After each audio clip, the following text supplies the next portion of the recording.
Hello बच्चों, chemistry class में आपका स्वागत है और मैं हूं आपका केमिस्ट्री टीचर सतीश श्रीवास्तव। तो आज हम स्टार्ट करते हैं अपना एक नया टॉपिक और वो है हाइड्रोजन स्पेक्ट्रम, या इसी को बोलते हैं एटॉमिक स्पेक्ट्रम और लाइन स्पेक्ट्रम। हाइड्रोजन परमाणु या रेखीय स्पेक्ट्रम। तो अभी हमने इससे पहले वाले वीडियो में देखा था एमिशन स्पेक्ट्रम, और उसमें एक टाइप आया था डिसकंटिन्यूअस, ठीक है, एमिशन स्पेक्ट्रम। ये इसी का एग्जाम्पल है, हम इसे डिटेल में लेंगे। तो देखो ये होता क्या है हाइड्रोजन स्पेक्ट्रम। इसका मतलब क्या है कि हाइड्रोजन गैस द्वारा जो लाइट एमिशन होता है उसका स्पेक्ट्रम। मतलब है कि एक हाइड्रोजन लैंप होता है, उस हाइड्रोजन लैंप में गैस को, हाइड्रोजन गैस को भर दिया जाता है फिल करने के बाद, और उसमें जब एनर्जी प्रोवाइड कराई जाती है उस गैस को, तो हाइड्रोजन लैंप से जो हाइड्रोजन गैस भरी है उसके द्वारा लाइट का एमिशन होता है। उस लाइट का अगर स्पेक्ट्रम लिया जाए तो हमें एक लाइनियर स्पेक्ट्रम, एक लाइन स्पेक्ट्रम मिलता है। उसी को बोला गया है क्या, हाइड्रोजन स्पेक्ट्रम। चूँकि ये एटम की एक कैरेक्टरिस्टिक प्रॉपर्टीज़ है, ठीक है, एक कैरेक्टरिस्टिक प्रॉपर्टी है, इसीलिए इसको हाइड्रोजन स्पेक्ट्रम को, या इसलिए इसको हम क्या बोलते हैं, एटॉमिक स्पेक्ट्रम। समझ गए ना? यही लिखा है मैंने कि when energy provided to hydrogen gas sample in hydrogen lamp, then gas जो है get starts emission of radiation which form line spectrum which is called hydrogen spectrum, ठीक है। This is the property of atom, या characteristic property of atom, therefore it is also called atomic spectrum। मतलब hydrogen lamp में भरी hydrogen gas को जब ऊर्जा प्रदान की जाए तो उस लैंप से जो लाइट निकलती है, उस लाइट का अगर हम स्पेक्ट्रम लेते हैं तो हमें एक रेखीय स्पेक्ट्रम मिलेगा, उसे ही हम बोलते हैं हाइड्रोजन स्पेक्ट्रम। मतलब ये है हाइड्रोजन लैंप, यहाँ भरी होती है हाइड्रोजन गैस, इसको इतनी एनर्जी प्रोवाइड की जाती है कि ये हाइड्रोजन एटम एक दूसरे से अलग हो जाते हैं। फिर उसे एक स्लिट के माध्यम से प्रिज्म में लाइट को पास किया जाता है, और जब ये लाइट पास होती है तो ये जो रेडिएशंस थी वो स्प्लिट हो जाती है अपनी अलग अलग वेवलेंथ के अनुसार, और इससे जो हाइड्रोजन है, तो ये जो फोटोग्राफिक प्लेट है सॉरी, उसमें हाइड्रोजन का एक जो गैस का एक लीनियर स्पेक्ट्रम बनता है, जिसको हम पढ़ेंगे। अलग अलग सीरीज में बांट दिया गया है, इसमें लाइंस, बहुत सारी लाइंस बनती हैं जो उनकी वेवलेंथ, ठीक है, या उनकी फ्रिक्वेंसी के अनुसार अलग अलग डिवाइड की गई हैं। तो इस पूरी लाइन का जो ग्रुप है, या ये जो स्पेक्ट्रम बन रहा है, इसे ही हम क्या बोलते हैं, हाइड्रोजन स्पेक्ट्रम। आप देखोगे कि इसमें बहुत सारी सीरीज दिखती हैं, लाइमन सीरीज, जिनके नेम इस तरह से दिए गए, Lyman series, Balmer series, Paschen series, Brackett series, Pfund series, Humphrey series. ये हम देखेंगे कि ये किस तरह से बनती है। समझ गए ना? तो हाइड्रोजन गैस का लैंप लिया जाए, उसको इतनी एनर्जी प्रोवाइड की जाए कि उससे लाइट निकले। उस लाइट का जब स्पेक्ट्रम लेते हैं तो जो स्पेक्ट्रम बनता है उसे बोला जाता है हाइड्रोजन स्पेक्ट्रम, या उसमें बहुत सारी लाइंस होती हैं, इसीलिए इसे लाइनियर स्पेक्ट्रम। चूंकि ये एटम की एक प्रॉपर्टी है, इसीलिए इसे एटॉमिक स्पेक्ट्रम भी बोलते हैं। इस स्पेक्ट्रम में बहुत सारी लाइंस होंगी, उनको अलग अलग सीरीज में बांटा गया है, हम उस सीरीज को अलग अलग पढ़ेंगे तो आप इसका डायग्राम बना लें, ठीक है। फिर हम देखते हैं सीरीज।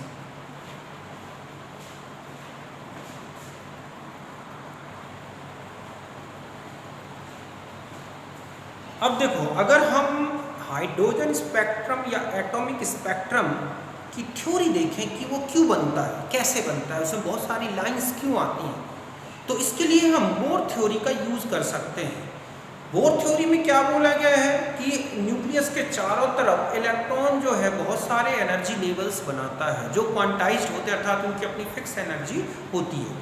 तो जब हम किसी हाइड्रोजन, मतलब किसी गैस को या किसी एटम को जब एनर्जी प्रोवाइड करते हैं तो उसके जो इलेक्ट्रॉन हैं अपनी लोअर एनर्जी स्टेट से कहाँ पहुँच जाते हैं, हायर एनर्जी स्टेट में। अगर हम हाइड्रोजन जैसे में देखें तो 1 इलेक्ट्रॉन है, तो वो 1 इलेक्ट्रॉन अपनी लोअर एनर्जी से हायर एनर्जी में पहुँच गया। किसी हाइड्रोजन एटम में सेकेंड में पहुँच गया, किसी में थर्ड में, किसी में फोर्थ में, और ऐसे इन्फिनिट लेवल तक पहुँच जाते हैं। अब ये सारे जो इलेक्ट्रॉन हैं, जो एक्साइटेड इलेक्ट्रॉन्स हैं, अब वो जंप करके अपनी इनिशियल स्टेट में आते हैं। तो एक ही स्टेप में आ सकते हैं, या मल्टी स्टेप में आ सकते हैं, जैसे आप बिल्डिंग से सीधा नीचे कूद जाएं या एक एक करके फ्लोर पे कूदते चले। तो इस तरह से जब वो जंप करते हैं इलेक्ट्रॉन हायर एनर्जी लेवल से लोअर, तो इसमें एनर्जी का क्या होता है, एमिशन होता है रेडिएशन के फॉर्म में। ये रेडिएशन जो निकलती है यही स्पेक्ट्रम में एक लाइन बनाती है एक जंपिंग में। अगर हाइड्रोजन 8 लेवल से फर्स्ट लेवल तक जंप करे, डायरेक्ट एक ही जंप मार दे या 7 6 5 4 3 2 1 इस तरह से आए, तो बहुत सारी क्या बन जाएगी, लाइन। मैंने यही लिखा है कि atomic spectrum is due to excitation and jumping of electron between two different energy levels, ठीक है, और more than energy levels, more than 2 energy levels, ठीक है। और each step of jumping emits a radiation which form line in line spectrum या hydrogen spectrum. मतलब ये है कि ये कहता है बोर थ्योरी की ये न्यूक्लियस, इसके चारों तरफ ये एनर्जी लेवल्स बने हैं, समझ गए ना।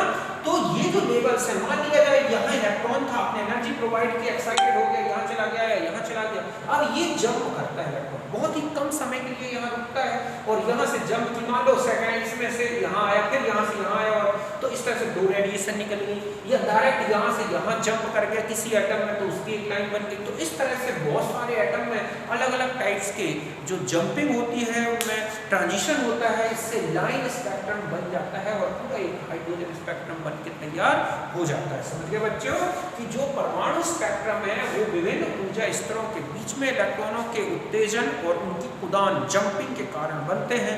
हर एक जंपिंग में एक रेडिएशन निकलती है जो स्पेक्ट्रम में एक लाइन बनाती जाती है, और इस तरह से हमें क्या मिलता है, एक डिसकंटिन्यूअस लाइन स्पेक्ट्रम। बात समझ गए ना बच्चों कि लाइन स्पेक्ट्रम सीधा सा है, सिंपल सा है कि line spectrum is due to electronic excitation and jumping between energy levels. अलग अलग एनर्जी लेवल्स के बीच में इलेक्ट्रॉनों की एक्साइटेशन और जंपिंग होती है, और ईच जंपिंग में रेडिएशन का क्या होता है, एमिशन होता है। वही रेडिएशन क्या बनाती है, एक चमकीली रेखा, और बाकी जब एब्जॉर्प्शन होता है तो डार्क लाइन बनती है, और इस तरह से उनके बीच में, मतलब एक डार्क लाइन एक लाइट लाइन, इस तरह से उनके बीच में एक गैप बनता जाता है, और इसीलिए हम इसे बोलते हैं लाइन स्पेक्ट्रम। ओके, तो पहले आप इसे बना लें।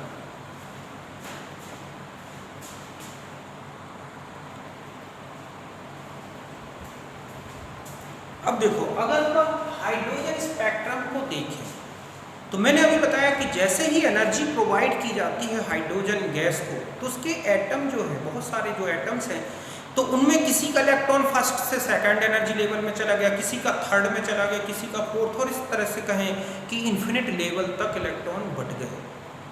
अब ये जो इलेक्ट्रॉन है बहुत ही पिको सेकेंड के लिए हायर स्टेट में रुकते हैं और तुरंत जंप करते हैं अपनी इनिशियल स्टेट।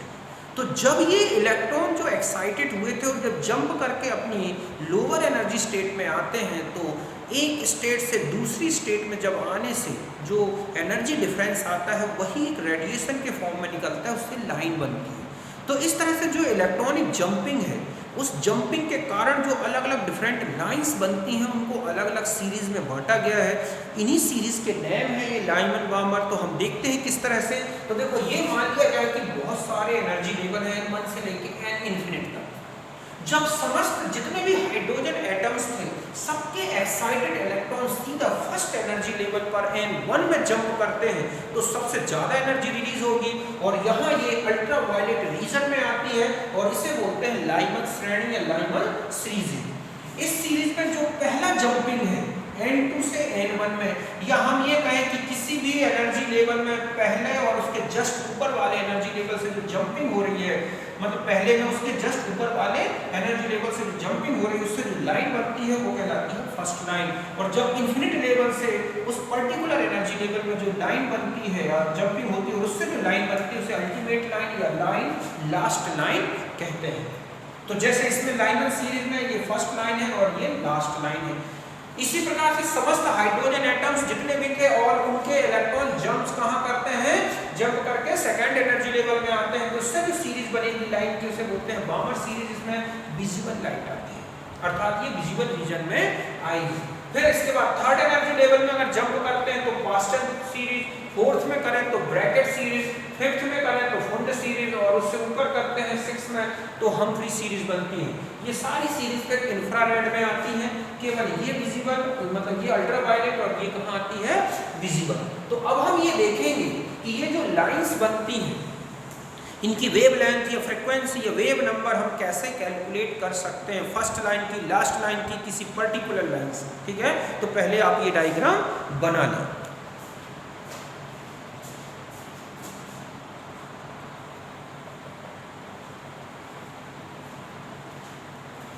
अब देखो, अगर मान लो ये जो लाइंस बनी हुई हैं, आप इनकी wave length, wave number, frequency अगर आपसे पूछी गई हो कैलकुलेट करने, तो ये है Balmer equation, v bar equal to r z square 1/n1 का स्क्वायर माइनस 1/n2 का स्क्वायर। यहाँ पर n1 अगर लाइवन सीरीज में कोई लाइन पूछी गई तो n1 हमेशा 1 रखोगे, और n2 जो है वो 2 से स्टार्ट होगा इन्फिनिट तक। मैंने कहा आपको कि ये वाली सेकंड लाइन की फ्रीक्वेंसी कैलकुलेट करेंगे वेवलेंथ, तो आप यहाँ n1 तो 1 रखोगे और n2 कितना रख दोगे 3। अगर मैंने कहा फर्स्ट लाइन की कैलकुलेट करना है तो n1 1 हो जाएगा और n2 2 हो जाएगा। तो इस तरह से अलग अलग सीरीज की लाइन की वेवलेंथ कैलकुलेट कर सकते हैं। ध्यान रखें कैलकुलेशन इस तरफ से करें, ये 1 लाइन फर्स्ट, ये सेकंड, थर्ड, फोर्थ, इस तरह से। ये अल्फा लाइन कहलाती है जो फर्स्ट लाइन है, अल्फा, उसके बाद बीटा लाइन, उसके बाद गामा लाइन। कई बार अल्फा लाइन पूछ लेता है बाउमर सीरीज की, तो आप ध्यान रखना है फर्स्ट लाइन है एक चीज। दूसरा आता है फर्स्ट लाइन कौन सी होगी, तो मैंने अभी बताया कि जो फर्स्ट लाइन होगी अगर ट्रांजिशन n है, n ऑर्डर और n एनर्जी लेवल में हो रहा है, तो उसका जो अगला जो एनर्जी लेवल होगा वो n+1 लेना है। मतलब मैंने कहा कि बाउमर लाइनर सीरीज में समझ गए ना, आपको फर्स्ट लाइन की क्या निकालनी है फ्रीक्वेंसी या वेवलेंथ, तो आप ये फर्स्ट लाइन है तो n ये हो गया 1, तो ये वाला n+1 मतलब 2 आ जाएगा। अगर आपसे बाउमर सीरीज में पूछ रहा है तो n की वैल्यू 2 होगी तो n+1 मतलब 3 रख देंगे। इस तरह से फर्स्ट लाइन की आपको किसी भी सीरीज में वेव नंबर कैलकुलेट कर सकते हैं। ये सबसे मिनिमम आएगी वेव नंबर फर्स्ट लाइन की, और जो लास्ट लाइन लेनी है उसमें ये तो रख जाएगा वही n जो वैल्यू है, जैसे कि n आपको 1 रखना है लाइमन में तो 2 रखना है बाउमर में, तो ये इन्फिनिट आएगा इसलिए हट जाएगा। तो इसका जो फॉर्मूला बन जाएगा जो जिसकी वेव नंबर मैक्सिमम आएगी वो है r/z² 1/n²। ये सीरीज लिमिट भी कहलाती है। तो इस तरह से ये लास्ट लाइन की क्या कैलकुलेट कर सकते हैं आप वेव नंबर। तो इस तरह से जो भी लाइन आपको पूछी गई है बस आप स्पेक्ट्रम बना के अगर जानते हैं तो इस तरह से उनकी आप वेव नंबर फ्रीक्वेंसी जो भी कैलकुलेट करने दिया गया है वो कैलकुलेट करना है। तो आप इसके लिए फॉर्मूले लिख लें।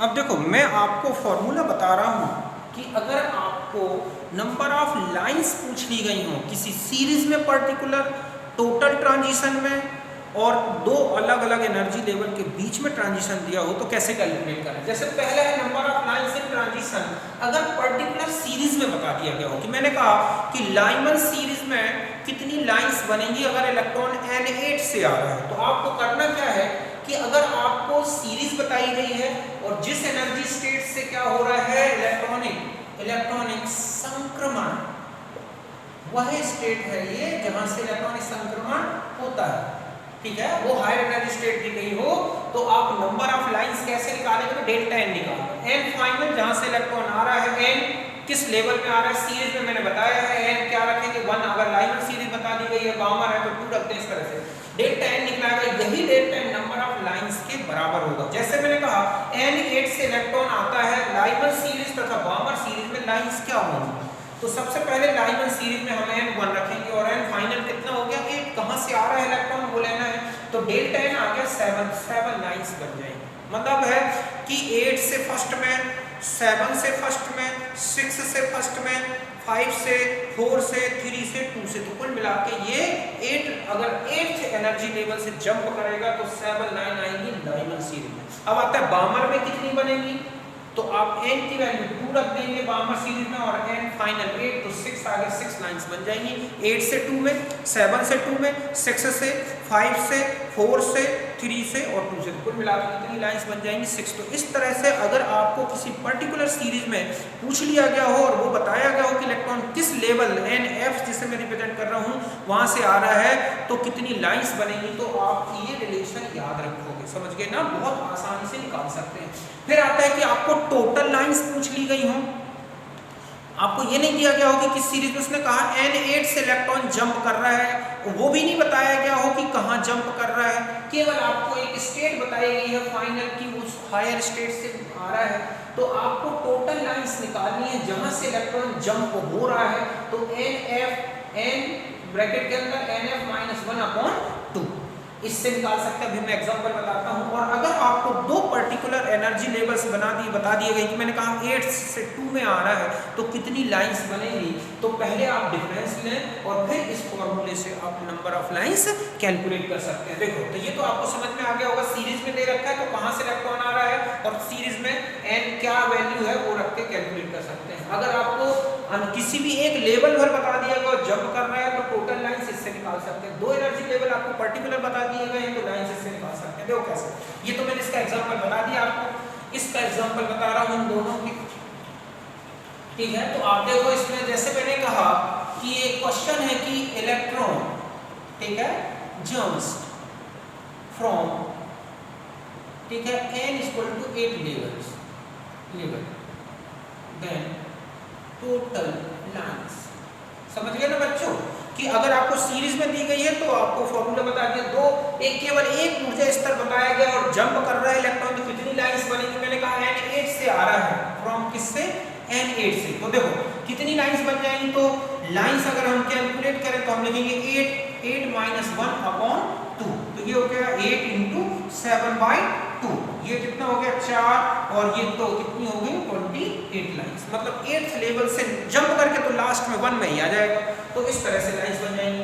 दूसरा जो एग्जांपल अगर आप देखें कि मैंने कहा कि electron jumps from N8 to N2, ठीक है, मतलब है कि N8 से N2 में इलेक्ट्रॉन जंप करता है, ठीक है, तो लाइंस कितनी होगी, तो आप तुरंत डेल्टा n कैलकुलेट करेंगे तो आप क्या लिखोगे 8 माइनस, मतलब यहाँ पर आपको n फाइनल n इनिशियल, मतलब है कि यहाँ पर n फाइनल का मतलब मैंने यहाँ तो n फाइनल और ये हो गया, तो आपको यहाँ हो गया इनिशियल, तो ये हो गया 8 और ये हो गया 2, तो कितना हो गया 6।